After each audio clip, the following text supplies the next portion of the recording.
So I think for this first keynote, we thought it would be more casual. We do it in a more fireside chat format. And again, welcome everybody to this first annual Taiwan Tech Summit. So as we get started, I actually want to introduce you to someone that's really special. Michelle Jiang, she's the current managing partner at Impact Science Ventures, a VC firm here in the Bay Area. Michelle actually has a really broad and vast experience. She's actually founded 3 companies, sold these companies off. Also, she was a corporate executive at TDK and Neophotonics. So she's also have this kind of large company experience working in the corporate world. But I think probably she's really had this entrepreneurial heart. So after those experiences, Michelle was actually a venture partner at E3 ITIC at one point, and now actually has her own VC firm. So without ado, let's give Michelle a round of applause.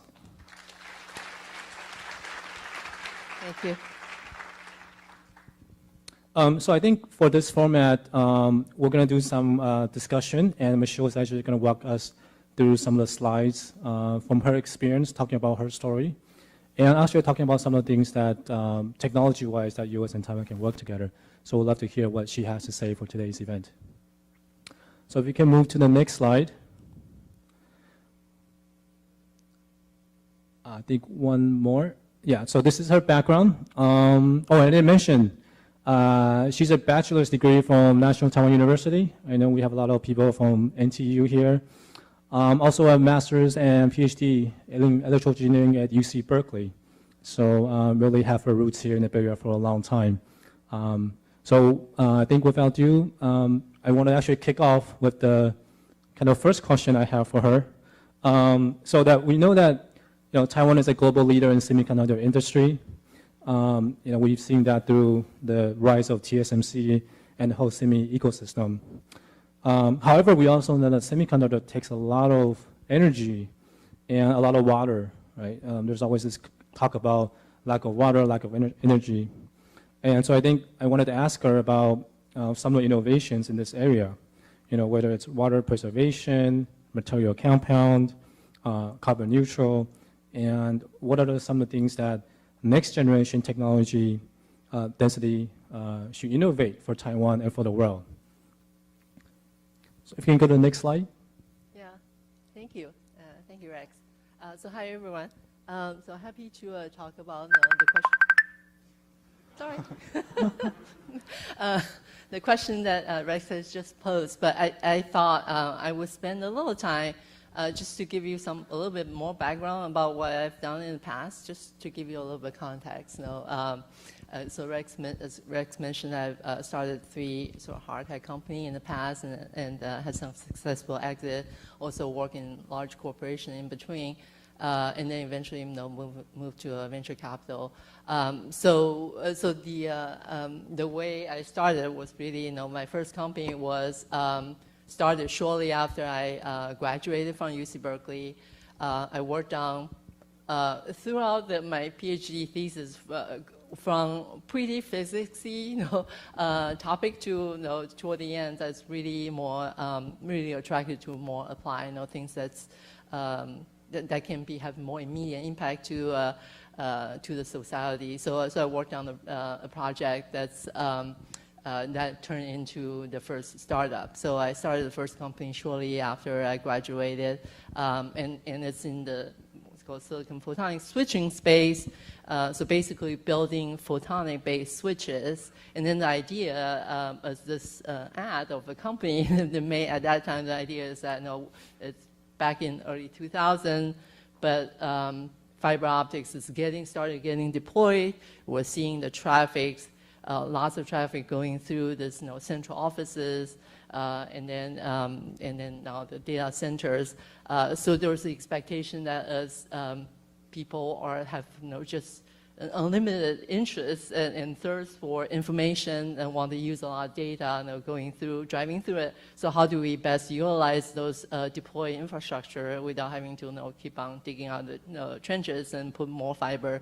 So the idea is that we want to pack more data into fibers and then also allowing these information that's going through these information highways being switched at a very efficient way. So instead of going through the optical to electronic transition, it's just always staying in the optical lane and getting switched, redirected in the optical format. So that's really kind of the early ideas of what's now turned optical circuit switches. It took 20 years, but recently Google has just published some paper talking about the mass scale deployment of these type of switches in their data center. So, as I said, 2000, we didn't know, or maybe we knew there was going to be YouTube getting started 5 years later. TikTok started yet another 10 years. People will be like watching videos on their phone all the time, and that's driving through all the traffic through the data center. But so we knew it was a big problem that we need to address. So we started a company and did that.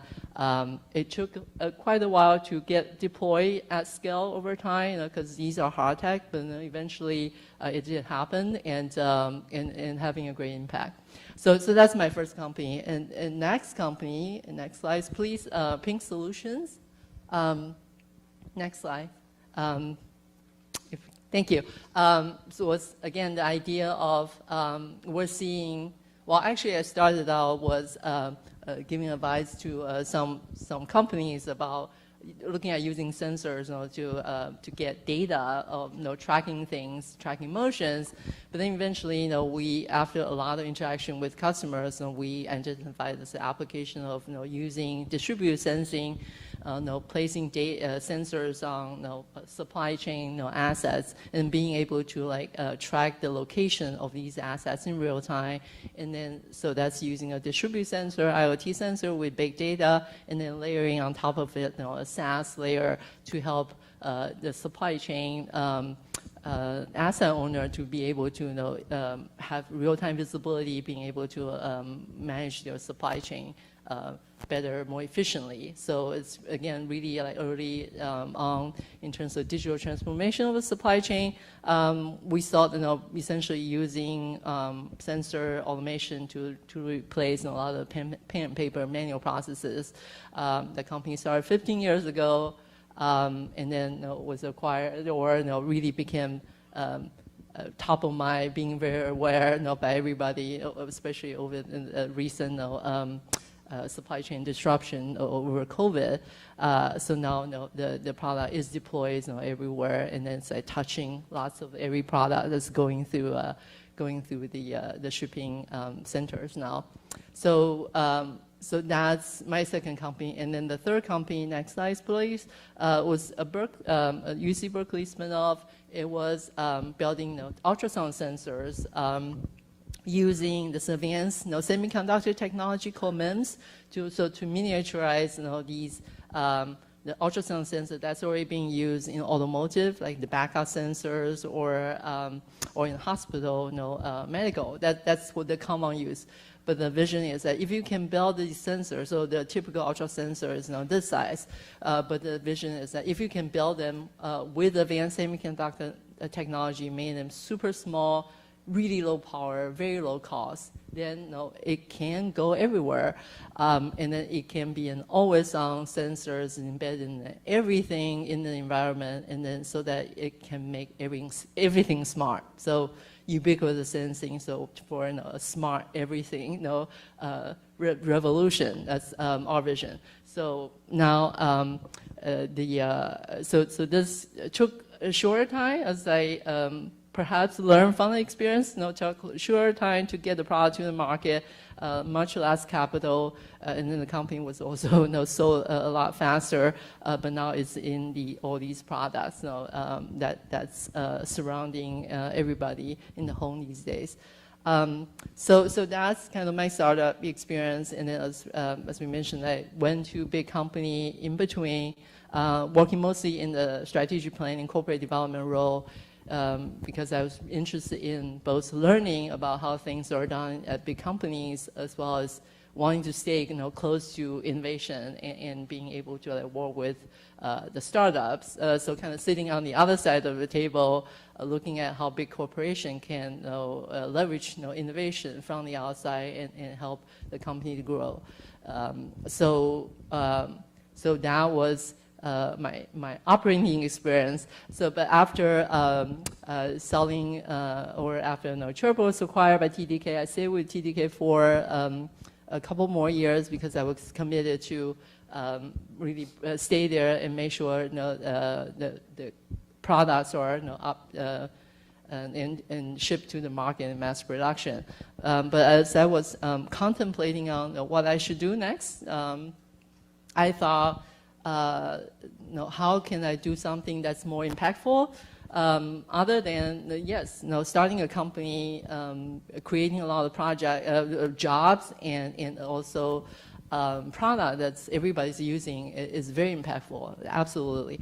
But on the other hand, I do feel that there are some things that I wish I could spend more time to do and haven't been able to do, and that's about climate change, sustainability, and also some of the social related areas that I would like to have a bigger impact, as well as having being able to do something that's more connected to Taiwan.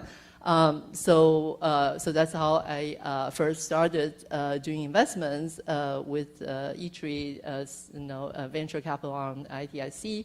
And then eventually decided to launch my own funds, Impact Science Venture, because to look at investing in early stage science-based innovation, because we really believe that it's only through that we can really make fundamental changes and make really large impacts at scale. In proportional to the problem that we're seeing today, in terms of climate and sustainability, and that's what leads me to next slides or next step.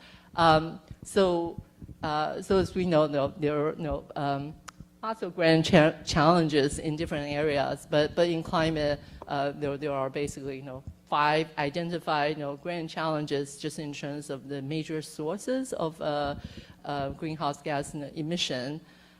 So these are kind of the numbers that are published, kind of well understood in these areas, in terms of the electricity, energy generation, transportation, manufacturing, building, and agriculture. So as I said, we really believe that these grand challenges really need to have innovations that in these areas to really science-based, really hardcore technology innovation can solve the problem again, fast enough and at scale. And that's why essentially how the thesis of Impact Science Venture was born, and these are sort of 6 areas of investment that's listed. So in terms of Rex's questions about Taiwan, so yeah, absolutely, it is a big issue, right? So the semiconductor industry is super power hungry. It takes a lot of energy and electricity. If we can go to the next slide. So this is just published in the Bloomberg Business Week recently about the chip makers, literally chip on fire, right? Because these are these semiconductor foundries are using enormous amount of energy, as well as clean water, etc., and generating a fair amount of waste that we also would impact the environment. So obviously the industry is very aware of it.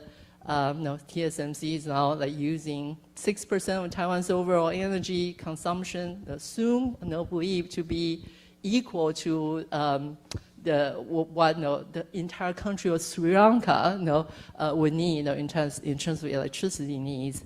And then as they are expanding their business, they are going to the advanced node. They're using those equipment that's more and more power hungry. So it's expected their power consumption is going to double, more than double, by 2025.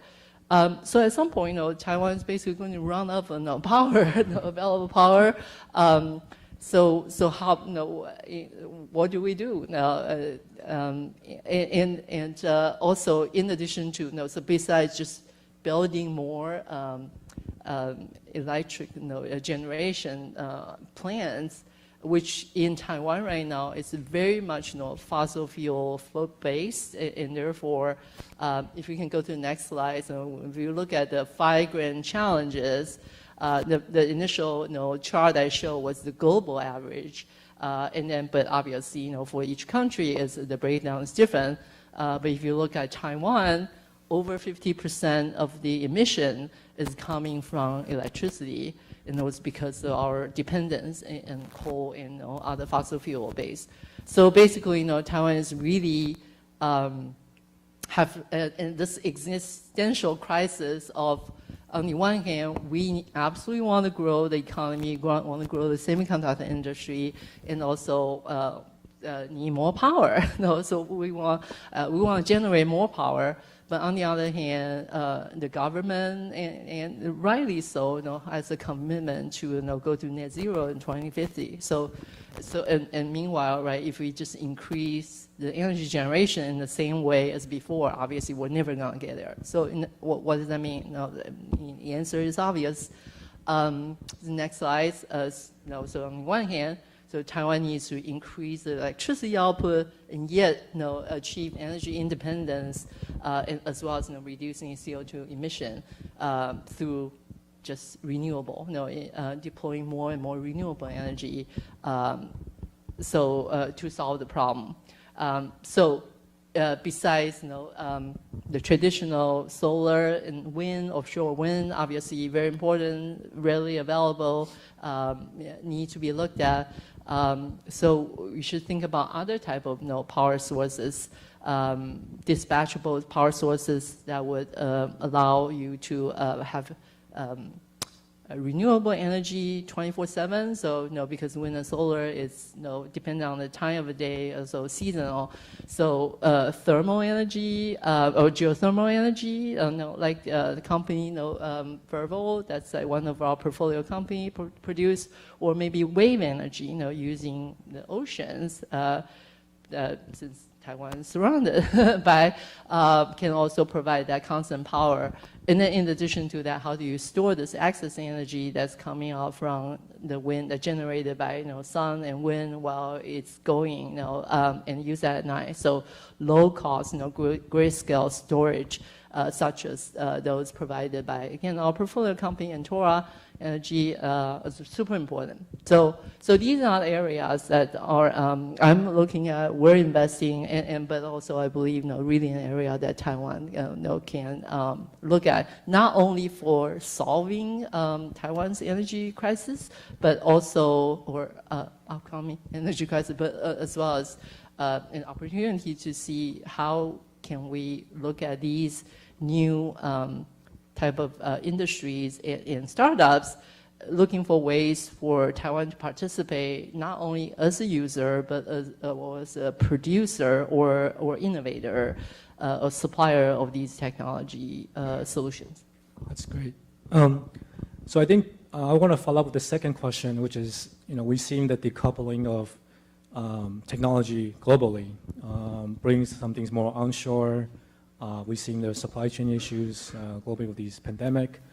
But we also know that US and Taiwan have been great allies in many areas. And since we're here in Silicon Valley, I want to my next question would be, in terms of the collaboration between US and Taiwan, we know there's a lot of fabless chip design companies here, like Intel and NVIDIA and AMD and Qualcomm, but outside of the semi industry, if you can share with us broadly, kind of forward-looking, what are some of those technology areas that U.S. and Taiwan can really work together and help each other with those problems that you mentioned, and also really expand into the global markets? If you can comment on that. Yeah, absolutely. So as I mentioned, I sort of alluded to it with the current slides on, but also there are other companies that we invest in and look at. Are also kind of similar in that vein, meaning this is hard tech. We're looking at science-based innovation and hard tech, meaning it's not pure digital, it's not just software. It's about making things.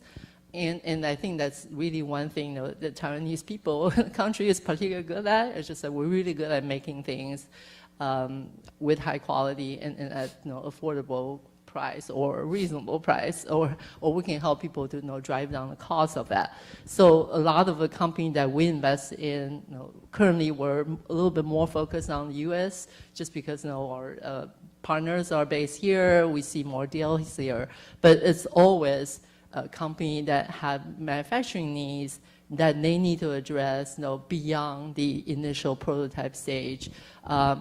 Yes, there are definitely a lot of talks in the U.S. and also government investment now about bringing or onshoring some of the manufacturing back in the U.S. But on the other hand, it's not going to happen overnight and everywhere. So I think lots of these technology and companies have a lot of needs to have manufacturing partnership with Taiwan that we can tap into, not only just about being a supplier and grow the industry, but also potentially we can also look at utilizing this company solution to solve some of Taiwan's problem as well as perhaps expanding outside of what's traditionally considered semiconductor and into some other area. Still very much based on material innovation. A lot of time also semiconductor is also involved because let's face it, right? The chip is in everything, everywhere. So lots of innovations in the space, I think that are worth looking at in Taiwan. So this particular company, just quickly, is a company called 12. They have this technology. It's called industrial photosynthesis. So basically, they can turn carbon dioxide in water plus some energy into useful product. So next, please. So they have demonstrated already that they can use carbon dioxide.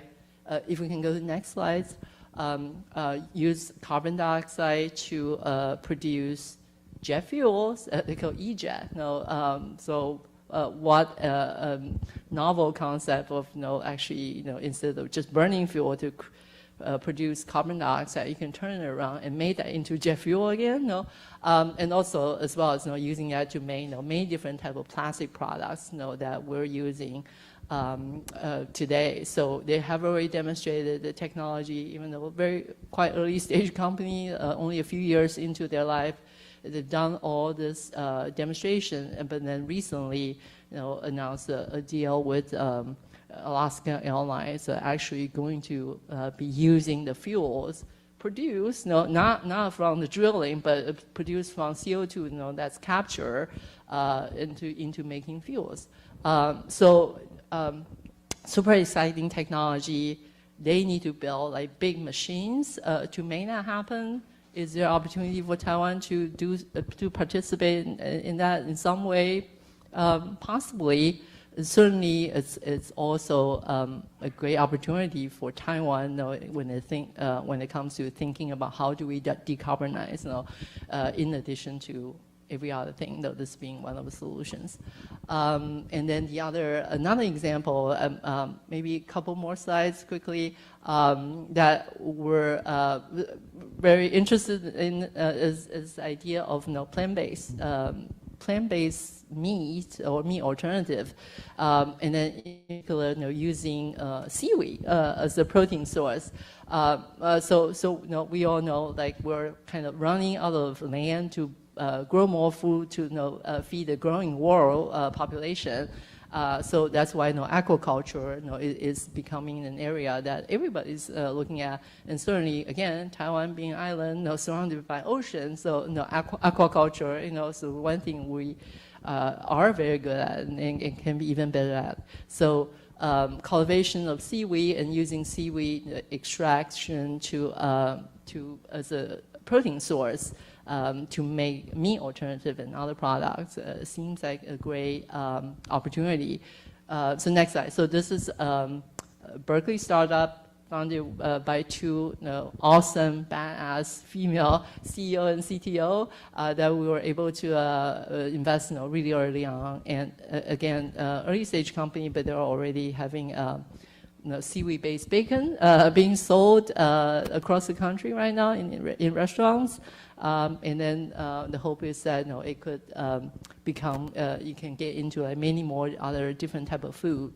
So seaweed is natural in the Asian diets, and obviously we all eat a lot of that, especially in Taiwan. So again, another opportunity that I thought, just in terms of in the meat, alternative areas, out meat areas, and then again thinking back about the grand challenge, agriculture, being about almost 20% of CO2 emissions.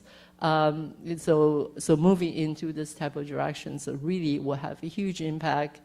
Even though Taiwan itself, agriculture is not a major contributor, right? But we should really think about solving the big problem of the world, but not just of the problem of Taiwan, because that's how you're going to grow a big industry like TSMC. I'm sure they didn't, Mori Chen didn't start a company thinking because all the Taiwanese people is going to use these chips in the future. So looking for opportunity that's really at scales, and then also combine that with Taiwan's strength. I think it's really a direction to go. That's great. If we can move to the last slide, I think in the interest of time, this is something, one before this? Yes. Because we have about 3 minutes here. It's actually really rare for someone who's female, who's been an entrepreneur, an executive, and not an investor. And I think there's also a lot of, we have a lot of diversity people here in the room. So my last question that I want to ask Michelle is, how did you overcome some of these stigmas, right, in your career, being a female in technology, right, and being an entrepreneur in technology, being a female investor, as we can see in this graph? I think that numbers are very, very low.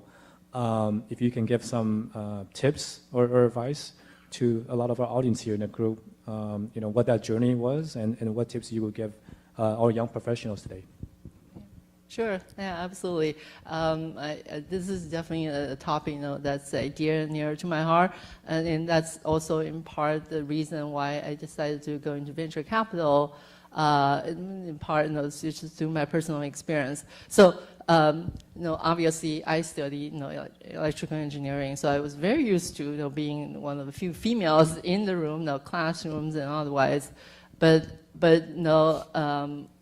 I guess maybe it shouldn't be a surprise, but just kind of throughout the career, I've always been very much used to, not as I'm happy with, but just used to this situation where I was the only female in the room, whether it's in the boardrooms, pitching to the investors, meeting with company executive, et cetera, et cetera.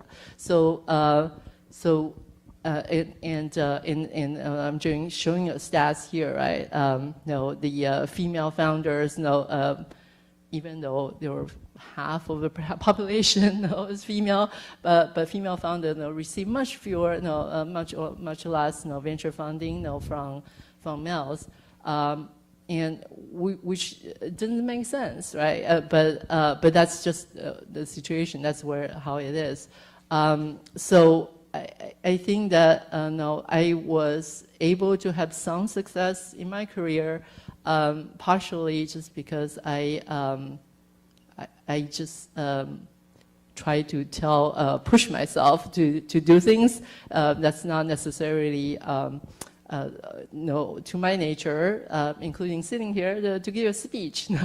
But on the other hand, I also very much appreciate all the help that I've gotten throughout my career. So it's super important to have a support group, as a female, either founder, executive, to have the support. People talk about mentorship, but really, what's important is sponsorship. You might have heard about. It's really, people are willing to give you a chance.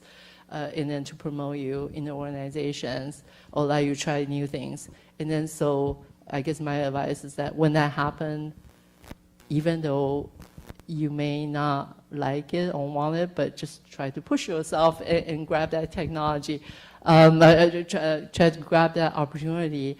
But there's, having said that, it's definitely not like promoting this idea about lean in. I'm definitely the anti-lean in person because I definitely believe that it's not because females are being funded last or being promoted last because we're not willing to take the opportunity, but it's just oftentimes it's not given.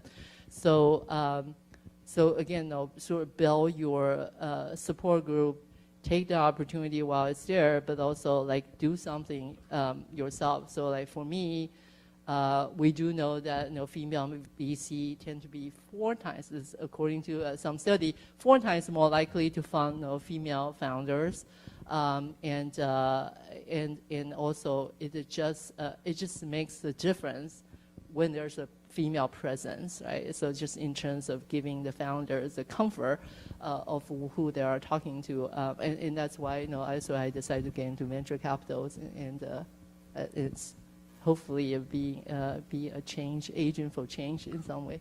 That's great. I think it's a great model. So for those of you who are female, don't be afraid to take those risks, right? Whether you're portraying entrepreneurship or in technology, or in this case, investments. I think we're seeing that the success of these companies a lot of times is based on the formation of the team, right? And having more diversity and having more difference of opinion can a lot of times make a difference between make or break of a company. So without that, I want to thank Michelle for your time, and let's give her a very warm round of applause. Thank you. Thank you, Michelle. Thank you.